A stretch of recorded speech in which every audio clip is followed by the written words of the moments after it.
बच्चों, इस वीडियो में हम लोग सॉल्व करेंगे एनसीईआरटी के एक्सरसाइज 8.1 का क्वेश्चन नंबर 1। पहला question, find the area of the region bounded by the ellipse X square by 16 plus Y square by 9 equal to 1। बता दिया गया है कि ये एलिप्स है। न भी बताया जाता तो अगर एक्स स्क्वायर का कोफिशिएंट और वाई स्क्वायर का कोफिशिएंट दोनों पॉजिटिव हों और अलग अलग हों, ऐसा इक्वेशन एलिप्स का ही होता है। तो अगर हमको एरिया फाइंड करना है इस एलिप्स का, इंटीग्रेशन की मदद से हम लोग एरिया फाइंड करेंगे। पहले तो हमको बनाना होगा इसका फिगर। तो हम इसका फिगर बना पाएँ अच्छे से, इसके लिए क्या काम करना होगा सीख लीजिए। एक बार हम y की जगह 0 रख देंगे और ये देखेंगे कि अगर y की जगह 0 रख दें तो x की क्या वैल्यू मिलेगी। तो एक्स स्क्वायर बाई 16, वाई वाला पार्ट तो 0 हो गया, इक्वल टू 1, यानी एक्स स्क्वायर इक्वल टू 16, यानी x इक्वल टू रूट में 16, यानी प्लस माइनस 4। और एक बार x की जगह 0 रख देंगे और फिर देखेंगे कि y की क्या वैल्यू मिल रही है। ऐसा हम क्यों कर रहे हैं? ताकि हम इसका फिगर बना सकें। तो जब हम x वाला पार्ट 0 कर देंगे, x की जगह 0 रखेंगे तो ये पूरा 0 हो जाएगा। तो Y square upon 9 equal to 1, यानी वाई स्क्वायर इक्वल टू 9, तो y हो जाएगा रूट में 9, यानी प्लस माइनस 3। इसके बाद एक काम और कर लीजिए, y को सब्जेक्ट बना लीजिए। तो X square by 16 plus Y square by 9 equal to 1, इसको ले लीजिए। अब y को सब्जेक्ट बनाना है तो एक्स स्क्वायर वाले को ये पूरा पार्ट इधर ट्रांसफर कर दीजिए। Y square upon 9 equal to 1 minus x square by 16। अब y को क्यों सब्जेक्ट बना रहे हैं ये अभी आपको समझ में आएगा आगे। y को बस सब्जेक्ट बना लीजिए। 16 एलसीएम हो जाएगा तो 16 माइनस एक्स स्क्वायर। अब 9 को इधर ट्रांसफर करेंगे तो इसको आप ऐसे लिख लीजिए 9/16 और साथ में रहेगा 16 माइनस एक्स स्क्वायर। तो y इक्वल टू होगा इसका स्क्वायर रूट, यानी 3/4 16 माइनस एक्स स्क्वायर। ठीक है, तो दो काम आपको पहले ही कर लेना है।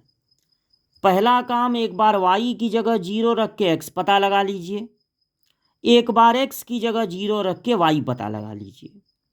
अब देखिए x की दो वैल्यू मिली हैं प्लस माइनस 4 और y की दो वैल्यू मिली है प्लस माइनस 3। तो आपको क्या करना है, क्वाड्रेंट में x एक्सिस पर +4 और -4 ले लेना है और y एक्सिस पे +3 और -3 ले लेना है और इनको फ्री हैंड से ऐसे मिला देना है। तो ये बन गया एलिप्स का फोटो, फिगर बन गया एलिप्स का। तो ये y की जगह 0, x की जगह 0 क्यों रखेंगे? ताकि x और y की वैल्यू मिल जाए और फिगर बन जाए। अब देखिए, अगर आप इसका एरिया फाइंड करना चाहते हैं पूरे का, तो आप एक काम कीजिए, अगर लिमिट को 0 से 4 तक लेके, लिमिट को कहाँ ले लिए हैं, एक्स एक्सिस पे, अगर लिमिट को 0 से 4 तक लेकर इस फंक्शन के, मतलब ये कर्व एक फंक्शन है, इस फंक्शन के y का इंटीग्रेशन कर दें विथ रिस्पेक्ट टू x, जब लिमिट लेंगे x एक्सिस पे तो y का इंटीग्रेशन करना होगा। अगर लिमिट लेते y एक्सिस पे 0 से 3, तब x एक्सिस का, तब x का इंटीग्रेशन करते विथ रिस्पेक्ट टू y। तो अगर हम 0 से 4 तक लिमिट लेते हैं और y का इंटीग्रेशन कर देते हैं। जब लिमिट लेंगे x एक्सिस पे तो किसका इंटीग्रेशन करेंगे? y का। किसके रिस्पेक्ट में? x के रिस्पेक्ट में। तो हमें इस कर्व से एक्सिस तक का एरिया मिल जाएगा। इंटीग्रेशन से एरिया फाइंड होता है, लेकिन कहाँ से कहाँ तक? कर्व से एक्सिस तक। तो अगर हम लिमिट को ले लें 0 से 4 और इस कर्व के y का इंटीग्रेशन कर दें विथ रिस्पेक्ट टू x, तो हमको इस कर्व से x एक्सिस तक का एरिया पता चल जाएगा। लेकिन अगर हमको पूरा एरिया फाइंड करना है तो इस तरह के 3 पार्ट और हैं, टोटल 4 पार्ट हैं। तो इसमें अगर 4 से मल्टीप्लाई कर दें तो पूरा एरिया, पूरे इस एलिप्स का एरिया फाइंड हो जाएगा। अब आप समझ रहे होंगे कि यहाँ हम y को सब्जेक्ट क्यों बनाए थे, ताकि हम इस y की जगह पे रख सकें 3/4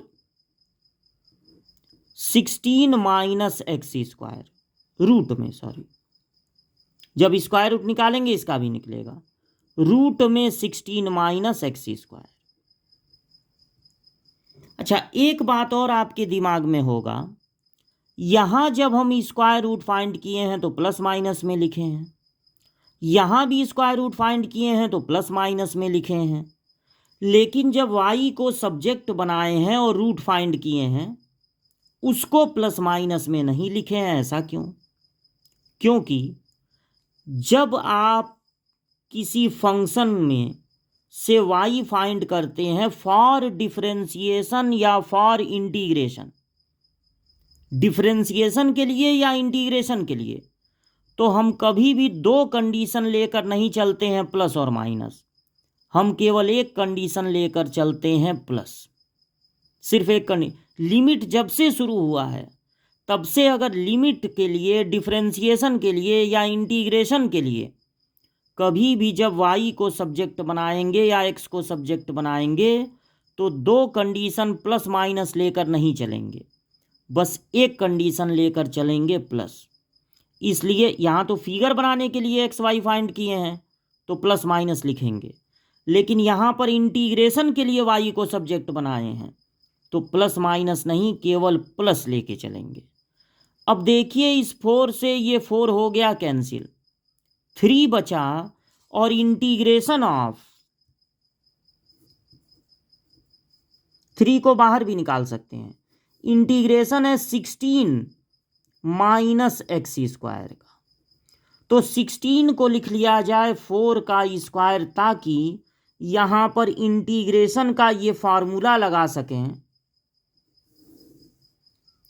रूट में a square minus x square का इंटीग्रेशन होता है हाफ, एक्स रूट में यही चीज plus half a square sine inverse x by a, और एक कांस्टेंट ऐड कर देंगे सी। ये फार्मूला है इनडिफिनिट के लिए, इसलिए कांस्टेंट ऐड कर देंगे सी। फार्मूला लिखिए तो प्लस सी भी लिखिए, लेकिन इनडिफिनिट के लिए बना हुआ फार्मूला डिफिनिट पर भी लगा सकते हैं, बस उसमें सी नहीं ऐड करेंगे। तो ये फार्मूला भले इनडिफिनिट का है लेकिन इसको डिफिनिट पर भी अप्लाई कर सकते हैं। तो ये 3 है, इसको एकदम बाहर रखिए। उसके बाद क्या होगा, यहाँ पर जब फार्मूला लगाएंगे तो हर x की जगह तो x ही लिखना है, लेकिन a की जगह लिखना है 4, तो हाफ